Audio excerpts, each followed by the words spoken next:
Welcome to Fireside Giants. My name is Alex and my co-host Anthony Rivardo. Here today we're talking about a scenario for the Giants. They can overhaul their offense. We're going to be unrolling a whole new segment, just scenario segments where, we talk about different ways the Giants can upgrade specific units. And today we're going to talk about the offense. We're going to go through a multitude of them in the coming weeks. But I thought this was a really interesting one because obviously the Giants need to improve their pass catchers and they really need to inject some more talent into their playmakers, because right now you can make the argument Evan Ingram's really their only healthy playmaker with Saquon Barkley missing pretty much the entire 2020 season. And we all know what Evan Ingram did this past year. He dropped 11 passes, caused about 6 turnovers. And we did the film breakdown. So if you didn't watch the film breakdown, go check it out. It's a couple videos back. We go through every single mistake, react to them, and kind of just shake our head. And it was basically going to the gulag. It was basically just suffering through a just awful video. I can't believe we actually sat through that and did that to ourselves, but it was fun nonetheless to see what he really did and the implications it had. The Giants missed the playoffs because of the mistakes he made. But for the most part, we want to talk about how the Giants can upgrade their offense because we want to think positive. I think this team is trending up with Joe Judge as our head coach, and I think we're making steps forward, especially, you have Patrick Graham, a fantastic coaching staff behind him. Jason Garrett's still probably going to stick around, which is not exactly what we would have hoped for, but if we can give him some weapons, give Daniel Jones some weapons, get Saquon back, maybe we can really take a step forward. But before we dive into this really awesome scenario I think you guys will think is really interesting, Anthony, my friend, how are you doing today? I'm doing good, Alex. Are you ready for our joke of the day? Anthony has one. Ooh! Totally surprising Alex with this. He had no idea. Yes. What's the difference between the Philadelphia Eagles and a dollar bill? I don't know. What is it? You can still get 4 quarters out of a dollar bill. That's not bad. Not bad See? at all. I've got some tricks up my sleeve as well, man. Yeah, that was out of left field. I did not see that one coming. Nobody's going to see this coming. You're usually the one cringing at my jokes. I never thought you'd be the one telling now, them. Now I'm cringing at my own jokes. Yeah. It was. I'll give it about a 6. It was a 6, but 6 to me is still funny. I laugh at most things. Your reaction usually makes me laugh the most and more than my joke. Well, no reaction. I'm the one who gave it this time. So let's get into the scenario then.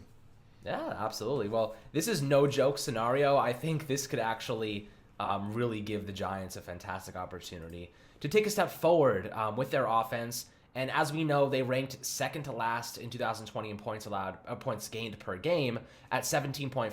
So we're talking about an offense that was bottom of the barrel, almost historically on pace with the Jets, who were averaging like 15 points per game. 17.5. That was the number the Giants had in 2020. That is the number we have to beat. That is the number we must beat. Because if they can gain back Saquon and they can add some pieces in free agency and still be that bad, it boils down to 2 things. It's either Daniel Jones or it's Jason Garrett. So, I don't expect them to be as bad. If we can at least be average, our defense is going to be insanely better and more improved. I think they could be a top 10, if not top 5 unit. If they can stay off the field, the offense can give them some support. But for the most part, we need to give them some playmakers. That's the main thing. Daniel Jones hasn't had the playmakers to work with, right? He's only had Sterling Shepard. He's had an injured Saquon for most of his 2 years at this point. He has Darius Slayton, who really underwhelmed this year. Evan Ingram, who can't stop dropping passes.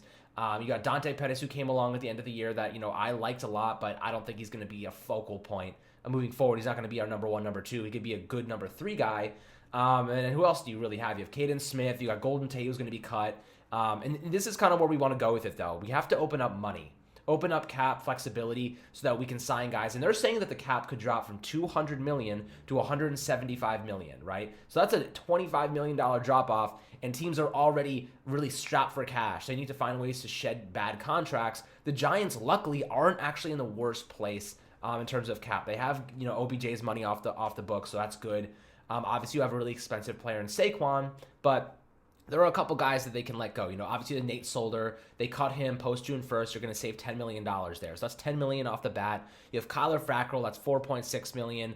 You got Golden Tate, that's another $6 million. So that's about $20 million right there. You can use that $20 million towards, let's say, Allen Robinson. And he's going to be part of this next scenario. But the scenario, for the most part, is pretty awesome, and I'm going to read it to you right now. So the first thing that they really have to do is they're going to have to let Dalvin Tomlinson hit the open market. They're not going to re-sign him, which is really tough because you really want to keep as many defensive players as possible. I think they're probably going to try to find a way to keep him because you want to keep that dynamic duo of Tomlinson and Leonard Williams, together. The continuity is super important, and I think they really want their defense to be leading this team. But I think in this scenario, obviously it's hypothetical. This scenario, they let Dalvin Tomlinson walk. They probably save about $10 million in the process. And then they go out and, like I mentioned before, they save all this cap space from Nate Solder, Golden Tate, Kyler Fackrell. And they go out and they sign Allen Robinson. And a lot of people keep saying to me, Allen Robinson is a guy who could be franchise tagged. And in all these scenarios, we want to make an argument that, the positives. We want to make an argument that this scenario is going to actually happen. So, Anthony, do you think that Allen Robinson is going to be franchise tagged? If not, why? And I also have a response to that after you're done. Honestly, it's hard to tell. I don't know if he'll be franchise tagged. Allen Robinson, he's hinted in the past that he wants to get out of Chicago, and there's been plenty of rumors about him looking to go elsewhere. But at the same time, there's been a lot of reports saying that Chicago isn't going to let him leave. So, yeah, the franchise tag is likely, but I also wouldn't be completely shocked if he does sign a long-term deal with Chicago.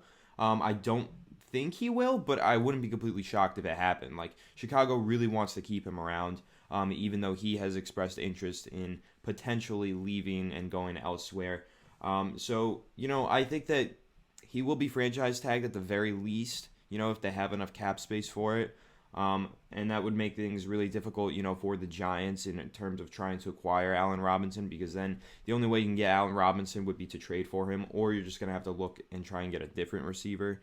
And then there's two other guys that come to mind, Chris Godwin and Kenny Golladay, and they're likely to be franchise tagged as well. So this really, interesting and talented wide receiver free agency class that we keep discussing could dry up really quickly. It really could, because there's just a lot of ways for the teams that have these players to keep them from hitting the open market. And since they are such talented players, they likely will try to enact some of those possible ways of keeping them from hitting the open market. So, but let's say, hypothetically, Allen Robinson, he hits free agency.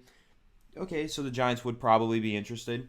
They're probably going to have to get into a bidding war with 15 other teams. At least half of the league is going to be in the capability of getting him underneath their salary cap and also interested in acquiring a player of Allen Robinson's talents, a true number one wide receiver, a top 10 wide receiver in the NFL maybe, depending on how you look at it. So, the Giants would have to get in a bidding war, but if they were able to sign Allen Robinson, I mean, you can't even say enough about what that would mean for Daniel Jones' development and taking this offense from arguably the worst in the NFL, better than only the Jets, if you even count them as a part of the NFL with how bad they were on offense last year. So take that offense to a whole nother level when you put Allen Robinson in there, take all the pressure off of the running game, really open things up in the running game, and not require so many balls to go Evan Engram's way, and then that's ultimately just putting the ball into harm's way when you're getting the ball Evan Engram's way, right? So signing Allen Robinson would do wonders in both the passing game, the running game, open things up in the running game. So, if he's there, the Giants have the salary cap space. They would probably have to let Dalvin Tomlinson walk, as you mentioned, in order to have that salary cap space. Then yes, I would absolutely love it if they signed Allen Robinson. But you mentioned the franchise tag. We'll see if he even hits the open market in the first place. That's right. And, I'm going to read right from, a couple of more credible sources. This is what Mike Tannenbaum, former New York Jets GM, and he's an ESPN NFL front office insider, he's saying that he doesn't think he's going to be franchise tagged. And the reason is, as I mentioned before, the cap space is going to drop from $200 million to $175, and that's going to result in some serious cap shedding. They're not going to be able to sign Allen Robinson because they're only $10 million under the current salary cap. They have no money. They have $0, and they're not going to cut Khalil Mack. They're not going to trade Khalil Mack. There's a bunch of guys on that roster that they can't get rid of some of that money. A lot of it's guaranteed. This is what they're saying. And the wide receiver franchise tag in 2020 was $17.865 million. I don't think that they're gonna take his demands and run with it. They're not actually gonna fall into that deep dark abyss of being in cap hell when they don't have a quarterback. That's the thing. Mitchell Trubisky does not seem like the future. And he's running out of time very quickly on his rookie deal, and that's the time you want to spend money. We know this. You want to spend money when your quarterback is on the rookie deal. And right now, I don't think they're in a place to be spending a large amounts of cash, especially with the market for wide receivers is going to be pretty weak this year, based on the fact that not a lot of teams are going to be spending a ton of money. So I think his demand might be a little bit too costly for the Bears. I don't think they're going to franchise tag him. I think they're going to be forced to shed his contract and just let him walk. And that's exactly what former Bears wide receiver Tom Waddle says via ESPN. He says, with the salary cap going down and the Bears not having a lot of flexibility, I can see a scenario where they don't want to pay what he's asking for, and he doesn't even want to play for that team, right? I mean, think about Allen Robinson. The guy hasn't had an actual quarterback who's been consistent throwing him the ball since he entered the NFL. And, that's a big problem. Does he want to stick around that dysfunction at the position? A team that might not be on the up, but just might be stagnated because they don't have that quarterback who can take them to the next level. The Giants, we don't know what we have in Daniel Jones yet, but we do know they have Saquon Barkley. We do know they have a defense that's primed to be a top 10 unit. We do know they have a coach that's setting disciplinary rules, and he's putting this team in the right direction. They have fantastic coaches. I think that's a pretty good destination to land if I'm Allen Robinson. So I would not rule him out. I think there's a very decent chance that the Giants make a good run at him, and they let Dalvin Tomlinson go so they can afford to do it. But the next step in this is, the Giants have the 11th overall pick. And this is where you can get pretty interesting and pretty exciting with what they can do with that pick. In this specific scenario, they decide to draft Kyle Pitts from Florida. And, I've been talking about Kyle Pitts a lot the past week, 2 weeks, and by no means do I think the Giants should draft Kyle Pitts. This is just a hypothetical scenario where I see the team making massive upgrades. But we're talking let Dalvin Tomlinson go, sign Allen Robinson, and draft Kyle Pitts, who's basically a tight end wide receiver mash. The guy has the ability to cross-train at both positions. It would make 12 personnel elite for the Giants. We know Jason Garrett loves to use two tight ends. And having guys like Evan Ingram and Kyle Pitts. And honestly, I want to throw something in to this scenario. I actually don't think that the Giants would want to keep Evan Ingram around at $6 million. They might actually look to trade him, get rid of that $6 million. Then you can allocate that $6 million toward Allen Robinson and just basically fill Kyle Pitts into that spot. He didn't drop a pass last year. The guy finished, he finished the season with only 8 games, 770 yards, and 12 touchdowns. So he averaged more than a touchdown per game and about 100 yards per game. That's freaking incredible. And Florida is not known for their offense. He basically carried that entire team, averaged 17.9 yards per catch. The guy's a downfield threat. He can line up in the slot, the Z, the X receiver on the outside. The guy is an absolute freaking animal. You have Allen Robinson and Kyle Pitts and Saquon Barkley. You are off to the races. You have a very, very good offensive playmakers to work around. So what do you think about that, Anthony? Do you think that, drafting Kyle Pitts there, how do you see that benefiting the Giants? And if they manage to get Allen Robinson, maybe trade Evan Ingram, save a little bit of money, and draft Kyle Pitts, what are we looking at on offense now? I mean, you are looking at an offensive overhaul, as you mentioned as you really titled this scenario, the offensive overhaul scenario. That's what you're looking at here. Kyle Pitts is a monster. He's an animal. I don't think the Giants will draft him. I don't think the Giants will trade Evan Ingram. But say Alex Wilson is the GM and he's making these moves. I don't hate it. I don't hate Kyle Pitts at 11 with Allen Robinson. Sure, you know what? The defense does take a pretty big hit by losing Dalvin Tomlinson in this scenario. But Allen Robinson, Kyle Pitts, even if you keep Evan Ingram, and then still you have Sterling Shepard, Darius Slayton, and then we're going to mention Saquon Barkley in a little bit. How do you guard that? That's pretty difficult. That is a really, really incredible offense. It's not like Darius Slayton is your wide receiver 1 and Wayne Gallman is your starting running back with tight end who drops 11 passes and Evan Ingram. It's Kyle Pitts who never dropped a pass this season in college and looked like a freaking beast. It's Allen Robinson, who is a 1,000-yard receiver annually, and it's Saquon Barkley, who is arguably the most physically gifted player in the NFL as your running back. So that is an offensive overhaul, absolutely. That is an offense that's not going to be stuck averaging 18 points per game. And if it does, then you're going to have to look at your quarterback and your offensive coordinator and say it's time to go. Because that is a supreme amount of talent to put around your third-year quarterback. And if he doesn't have a third-year breakout with Saquon Barkley, Kyle Pitts, Allen Robinson, Sterling Shepard, Darius Slayton, and Evan Ingram still, when is he ever going to have that breakout? This is an offensive overhaul scenario. This is pretty impressive. It's a really interesting way of looking at what the Giants could do this offseason. Realistically, too, this could realistically happen. Again, not saying I think that it will, but really the key to this is signing Allen Robinson. If they're able to do that, then yeah, they're able to get creative with that 11th overall pick. And even here, if it wasn't offensive overhaul, that 11th overall pick after you sign Allen Robinson, you're not forced to take a wide receiver there. You can really do an abundance of things, whether that's Kyle Pitts or Patrick Surtain or whoever you want there. You have a lot of options that you could take with the 11th overall pick. And, maybe you could even double dip. You can get out Allen Robinson and Jalen Waddle. Maybe you just revamp the wide receiver core, and that's another way of overhauling the offense, right? You don't have to go Kyle Pitts to go two different positions. Maybe you just double dip at the wide receiver position. That's another interesting thing to think of. But really overall, yeah, I wouldn't hate Kyle Pitts at 11 in this scenario. I think that this is actually a really well thought out scenario and really impressive. And if you were able to pair Kyle Pitts with Allen Robinson, I think the Giants legitimately should average nearly 30 points per game, if not 30 points per game, considering you have those two plus Saquon Barkley and, an improving and at least slightly above average, hopefully, offensive line going into 2021. That should be, I guess that's really the key to it. The quarterback, of course, but then the offensive line. If the offensive line falls apart, then, we're never going to hit the ceiling that we see with the max potential in this scenario. But if the offensive line is able to just be above average and Daniel Jones progresses the way that we think he will continue to progress, then this offense should absolutely, in this scenario, break out for nearly 30 points per game. Yeah, absolutely. I can see this scenario starting to grasp you as you were talking. It's like, when you think about it, you have Allen Robinson, who is a clear-cut number one receiver in the NFL, who's managed to post, consecutive 1,000-yard years, over and over again with crappy quarterbacks.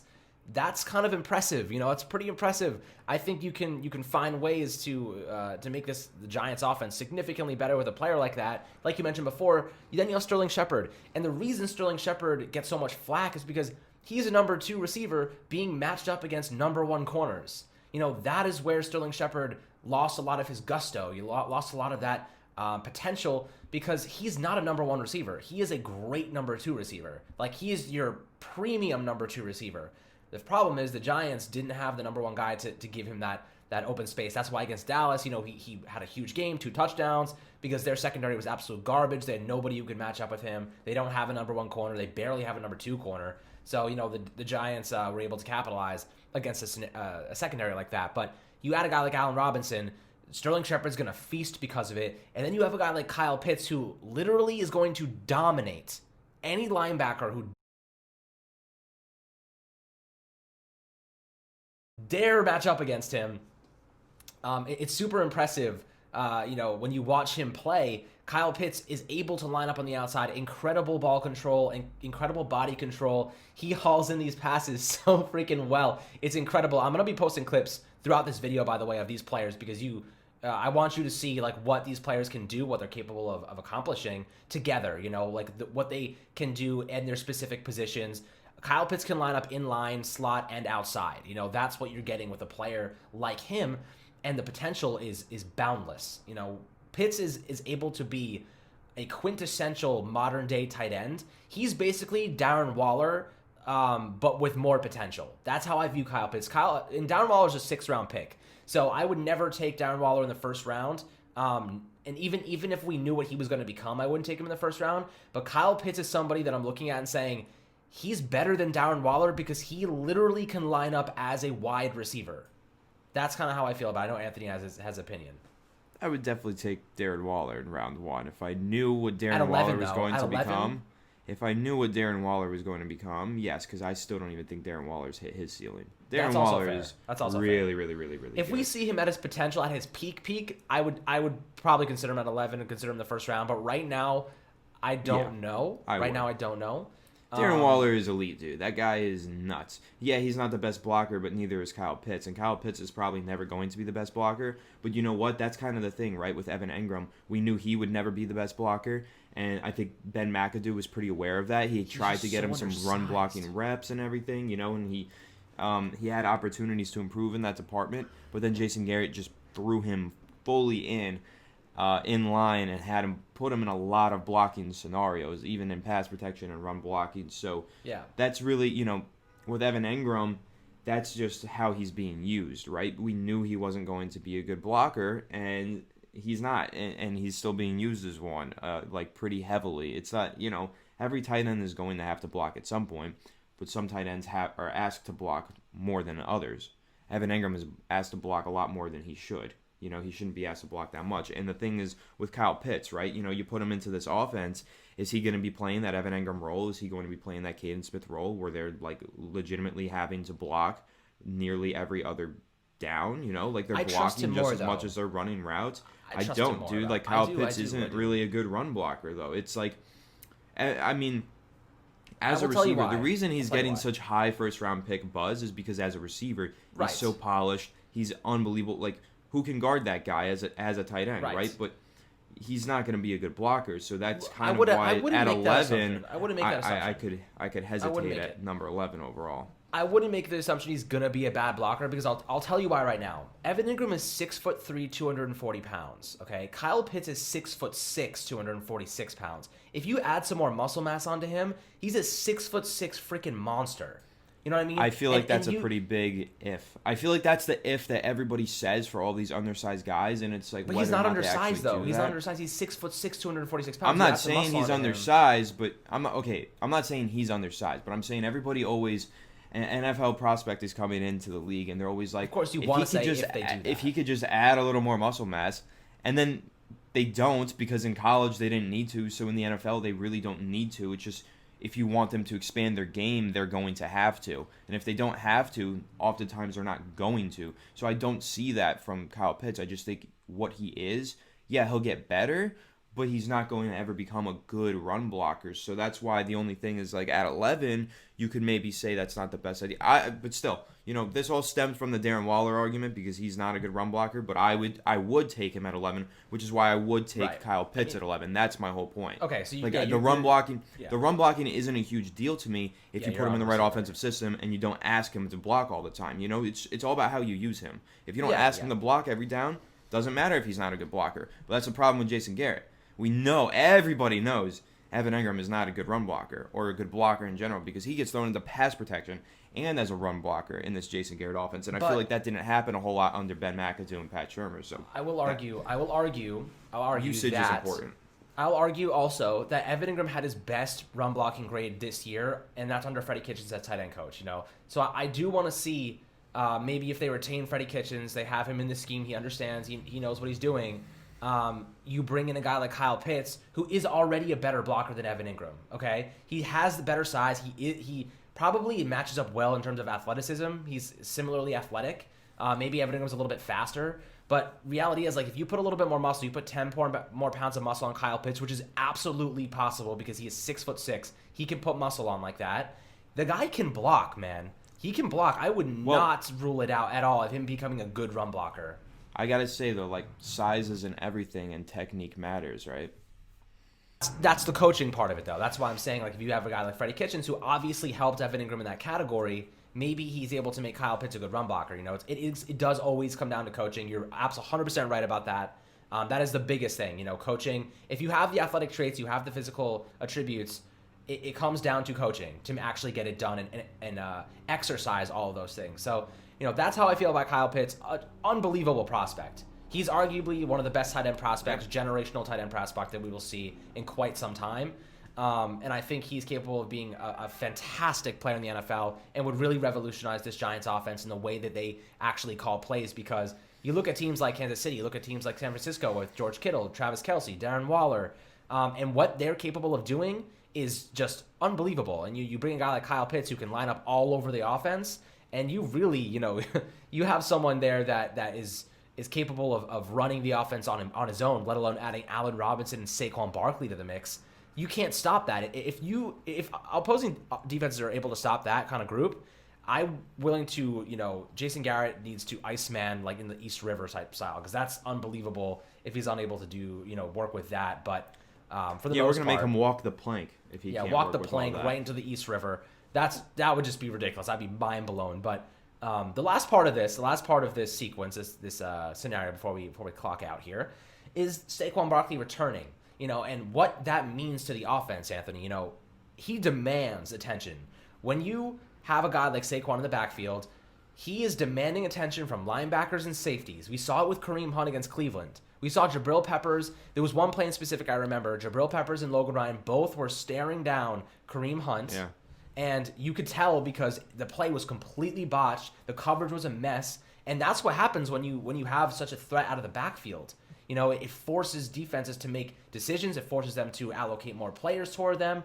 And that's kind of the reality. Like, that's what Saquon brings, you know. And how do you view Saquon? Like, what is his influence going to be, and how important is it going to be to push the ball downfield, open up the run game, and, like, how is his influence, especially if you have Allen Robinson and Kyle Pitts, you know, how does he make a difference here?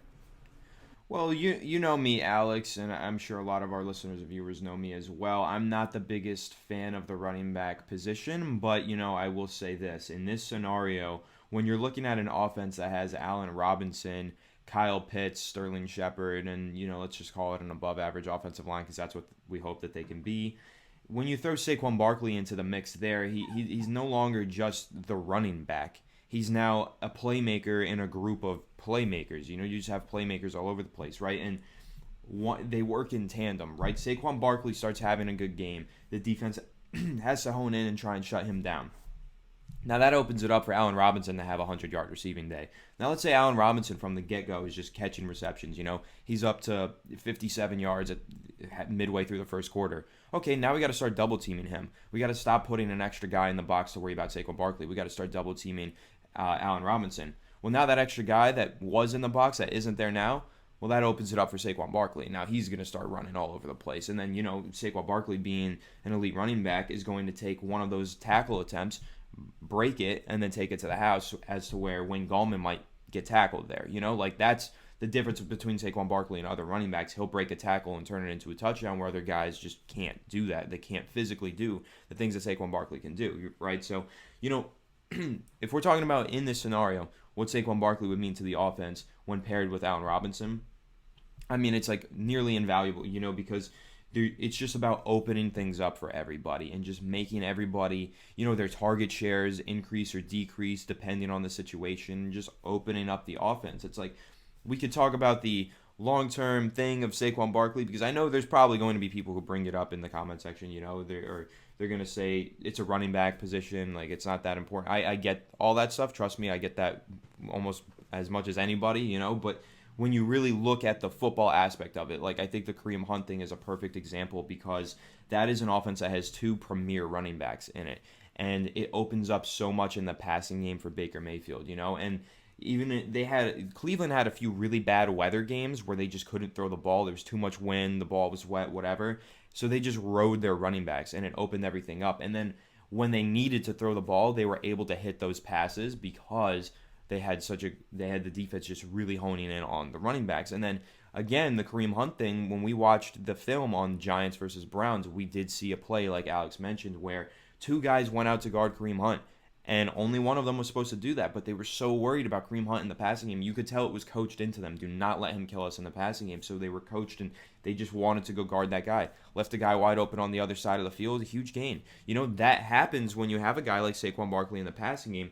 And when you have a guy like Saquon Barkley just on the field in general, that happens. People want to focus in on him. It's hard to just keep your eyes on the prize in that situation because there's so many playmakers going on and going off around you. So that makes it difficult as a defense to focus on Allen Robinson, focus on Saquon Barkley, focus on Kyle Pitts. Don't let Sterling Shepard kill you, though. Don't let Darius Slayton go off. Don't let Evan Engram slip out of nowhere and kill you. It's just it's not about his position. It's just about stacking the offense with so many playmakers and just leaving no options for the defense. You know, they have to just focus and account for everybody, and that just becomes increasingly difficult when you add a guy like Saquon Barkley to the mix. And the last point that I'll make is everybody said, like, when they drafted Saquon Barkley, you don't start a rebuild with Saquon Barkley. That's a piece that you add to the end of the rebuild when all you need is one more playmaker on offense. Well, if they add all these playmakers in one offseason, that's kind of like the backwards way of doing it, right? You should have these playmakers and then throw Saquon Barkley in the mix. Well, if you have Saquon Barkley and then just throw a ton of playmakers in the mix, it's kind of the same thing, right? Like if you are just one piece away, but really the Giants are 3 pieces away. But if they're able to get all of those pieces in one offseason, they have the pieces now. They are the contending team that you want to have an elite running back, right? So that's kind of a devil's advocate argument there. Absolutely, you know, and I'll take it a step further. if the Giants manage to do what we just broke down, so I'm gonna just run it through one more time for you guys. Let Dalvin Tomlinson walk, sign Allen Robinson, draft Kyle Pitts, get Saquon back, maybe trade Evan Ingram or keep him. You have a good 12 personnel scenario there. Maybe, you in the second round, you go out and you find your cornerback too. Maybe you do that. Maybe if you let Dalvin Tomlinson walk, you actually go out and you find a big interior defender to plug that hole. You have BJ Hill, you have Dexter Lawrence who can replace the production. So there's a lot of different things you can do there, and I'm really excited to see all these scenarios that we're going to talk about. But that finishes up this video, guys, in this scenario. I thought this was really, really interesting and awesome to talk about. I hope you guys enjoyed it as well. But as always, my friends, thank you so much for all the support. The YouTube is growing, and we really, really, really appreciate everything you guys are doing for us.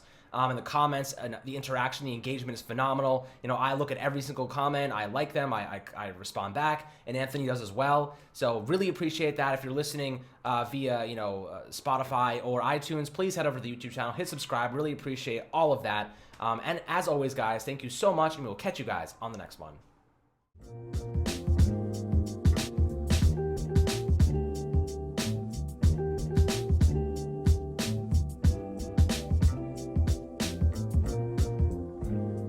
TVSO.